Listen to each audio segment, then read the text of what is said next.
This lecture is again continuation of the previous lecture where we were talking about convolutional neural networks, and we went through like all the basics which are required, the basic fundamental operation which is used for convolutional neural network.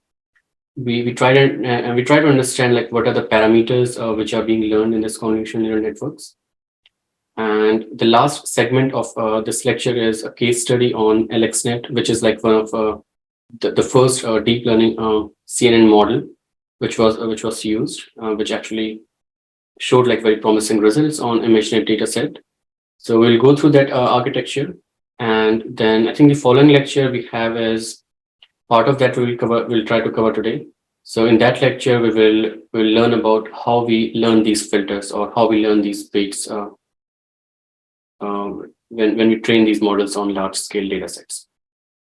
Okay. So let's start with this case study. The name of this network is AlexNet, and this is the architecture which you have already seen in the class. I think we discussed this when we were doing the introduction for CNNs.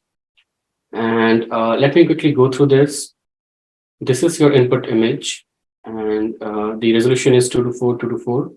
That's like the X and Y of the image. And in fact, this is a typo. It should be 2 to 7, 2 to 7. And I have directly took like this image from the original paper, and there itself it was a typo. So don't worry about that. Then 3 is like the number of channels you have in the RGB image.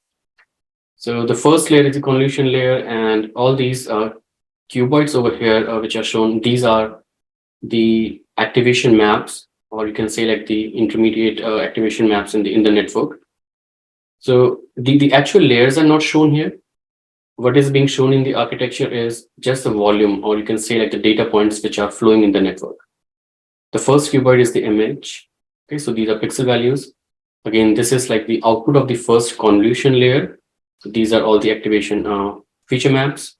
And again, this is like the output of the second convolution layer, and so on and so forth. Okay, so all these are activation maps shown, but how to get those activation maps will have intermediate layers. For example, we have a convolution layer here, we have a max pooling layer, again a max pooling layer, and there will be some convolution layer in between as well. And at the end, you have like a feature volume which is 13 cross 13, and we have like 256 different channels, which is also like the depth of the feature map. And eventually we try to compress it into a single dimensional feature vector. And after that, we have these dense layers, which is just the neural networks, like the fully connected layers. Okay, so 2 of these. And then the final one is the prediction layer, or you can also say like the output layer of the network, which predicts 1,000 different values.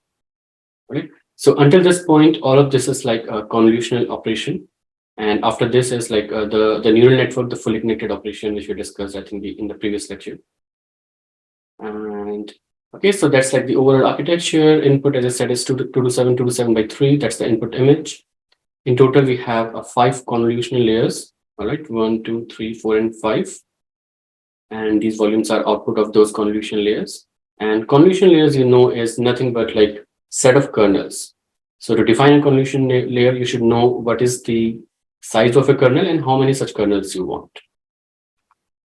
We have 3 dense layers. Okay, 1, 2, and 3. Third one is the final one. And finally, the output is 1,000 dimensional feature vector, because we have 1,000 different classes. So we want a 1,000-way classifier. And what will happen is each of those 1,000 values is actually corresponding to one class label.